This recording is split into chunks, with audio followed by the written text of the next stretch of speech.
Yo, what is up guys, it's Pedro here. In today's video, we'll be talking about Gabe Taylor and his performance during the Washington Commanders rookie minicamp, if he'll make the team. We'll go over some highlights, things that coaches said, and much more. If you guys are new, make sure to subscribe, hit that like button, and that notification bell as well, so you never miss a video. Trying to hit 16,000 subscribers. Less than 40% of you guys are subscribed. It's free, it takes 1 second. Just click that red button.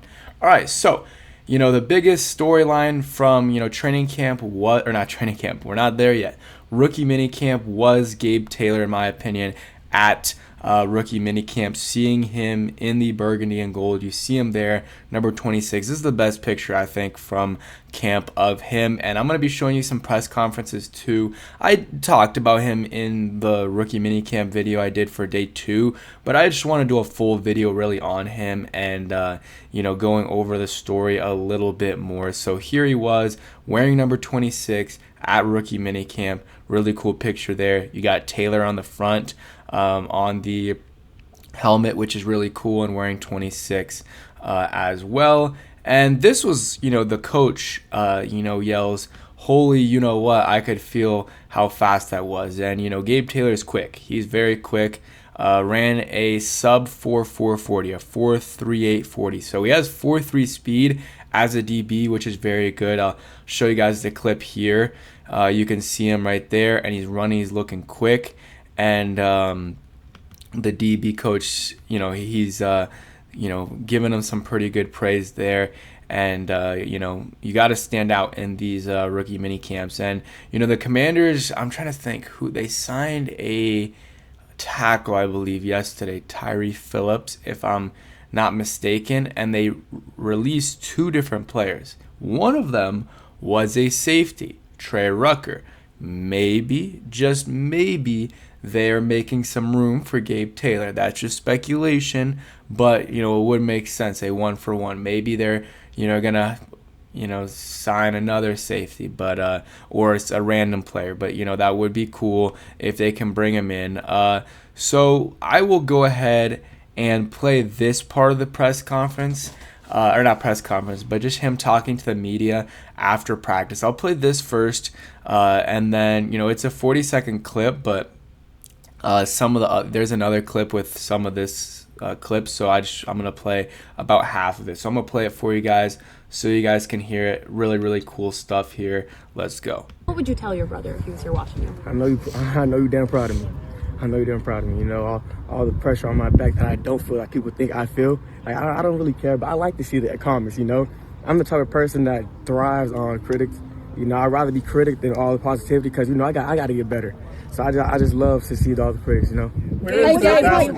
All right, there. So really cool stuff there, and you'll see in the later clips, but seems like he has, and sorry, a little under the weather here, he has a really good mentality. He's already, even though he just started his pro journey, his pro career, seems like he has a pro mentality. He's a pro's pro, and doesn't let the criticism get to him. He doesn't care about all that.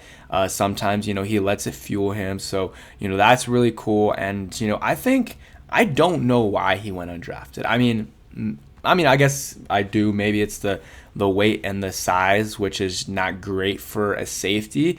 But that's what the critics say. I'm not saying that's a huge factor. That's would impact my decision. But his ball production was really good. 16, 17 turnovers in college, a lot of interceptions, a lot of sacks, TFLs. Like, he did everything. And yeah, he played at Rice, but if you look at the games they played, it's not like they were playing trash teams. Like, they did play some solid teams that were ranked, I believe. And Luke McCaffrey played there last year. It's not like they don't have guys that go into the NFL. And Luke McCaffrey got drafted in the 3rd round. He was also a brother of a former, or I guess both were brothers of NFL stars. Just one of them was a little bit bigger of an age difference. But yeah, this, I also skipped over the biggest thing, saying I know he's damn proud of me. So that's really cool. And I think just regardless of what happens, even if he doesn't make the roster, the 90-man roster, which I think he should, I think it's a really good story regardless. The guy gets to come in where his brother played, same facility, and see the building with 21 all around, like he said. It's really cool, and it's really good for him, really good for the fans too, for sure, and the franchise. It's a good story, but hopefully it's not done yet. Hopefully it is not done yet. Let's see some more clips from practice. Let's see. You see him there chilling with the burgundy jersey, jogging a little bit there, catching a pass, or I guess not catching a pass. I thought he was going to catch the pass, but that is that. Let's go ahead and go into this press conference, which was a little bit longer. It's a little bit over a minute, so I'll play that for you guys. We'll talk about it and then go over a couple other things, and then we'll wrap the video up. So let's go ahead, make sure the volume's all the way up, and we will go. What was it like putting on the burgundy and gold like your brother wore? I had to take a moment, take a deep breath when I just looked at the helmet, and I've been just watching the Redskins, Commanders all my life, and just I could have went somewhere else, but I chose here for a reason. And hopefully I get to put it on again and continue forward with them. But just coming through these doors, man, just like all the memories, and then they got the 21 jersey on the wall in the equipment room, and then you just see my brother's name, man. It's something I feel like I got to do and to represent him. So best way I can possible to do that. All the pressure on my back that I don't feel like people think I feel. Like I don't really care, but I like to see the comments. I'm the type of person that thrives on critics. I'd rather be critic than all the positivity, because I got to get better. So I just love to see all the critics. I think I'm a pretty good player.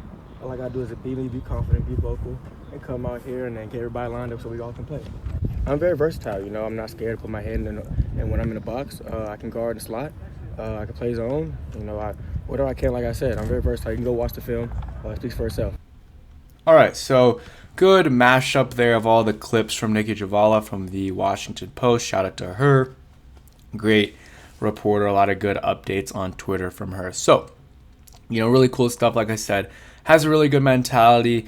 And, I think, there is a lot of pressure on him. He is Sean Taylor's younger brother, and, he's playing for the same franchise that Sean Taylor played for. But, for some people that might be too much. I think for him, though, it is good, and I think that, helps him. It fuels him. I think he's got a really good, he's just a good pro. He's got a good mentality, I think. And, he looks really, really similar to his brother. All the genes went, from, I think it was his dad. I think that, because he's his half brother, the dad's genes definitely took over there. And, Gabe Taylor, we'll see what happens, but I think he has a chance to, make the roster for sure. The 90-man, obviously after that, it's a little bit different. It'd be very, very hard to make the 53-man roster. Like, best case for Gabe would be, the practice squad, and maybe he balls out in the preseason. Maybe another team signs him.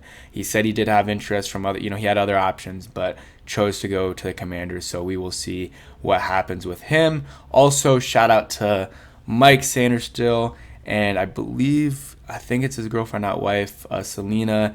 They're expecting their second child. So shout out to Mike Sanderstill, great guy. Great player as well. So, he's having a good off season, and I'm excited to see what he can do in his second season with the Commanders. The secondary I think it's gonna be decent. You got Trey Amos, you got Mike Sanderstill, you got Jones, you got Lattimore too, and then you got Noah Igbenogany too. That's a really good five cornerbacks. Really good five cornerbacks, and also the offense. Like, I think they got way better, depth-wise and starting-wise on the offensive line and the secondary. Not the defensive line necessarily, but the secondary for sure. I'm excited to see, what happens there, how Gabe Taylor maybe plays into it. Probably not, but maybe the practice squad. But let's, we got to take it step by step. Let's see if he makes the roster first, the 90-man, and then after that, how he looks in OTAs, actual mini camp, and then training camp and the preseason. But that is it for today's video. Hope you guys did enjoy. If you did, hit that like button, subscribe if you guys are new, and turn on that notification bell so you never miss a video. Peace.